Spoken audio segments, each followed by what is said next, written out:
नमस्कार मित्रांनो, आज आपण फिरायला आलो आहोत महाबळेश्वर जवळील तापोळा येथे। महाराष्ट्रातील छोटं काश्मीर म्हणून ओळखल्या जाणाऱ्या या सुंदर ठिकाणी आम्ही कोयना नदीत स्पीड बोटिंगचा आनंद घेतला। महाबळेश्वरमधील तापोळा हे महाराष्ट्रातील छोटं काश्मीर म्हणून ओळखले जाते। कोयना नदीत स्पीड बोटिंग करताना मिळालेला हा रोमांचक अनुभव तुम्हालाही आवडेल। या निसर्गरम्य वातावरणात काढलेले काही फोटो तुम्हाला दाखवतो। सुट्ट्यांमध्ये घरातल्यांसोबत फिरायला खूप सुंदर ठिकाण आहे हे।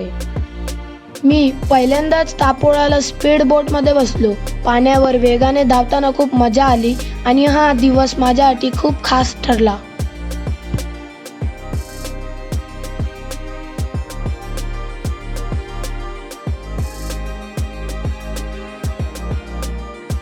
तुम्ही जर महाबळेश्वरला आलात तर स्पीड बोटिंगचा आनंद घ्यायला विसरू नका। असेच मजेशीर व्हिडिओ पाहण्यासाठी आमच्या चॅनलला सबस्क्राईब करा, लाईक करा आणि शेअर करा। भेटूया पुढच्या व्हिडिओमध्ये। Bye bye.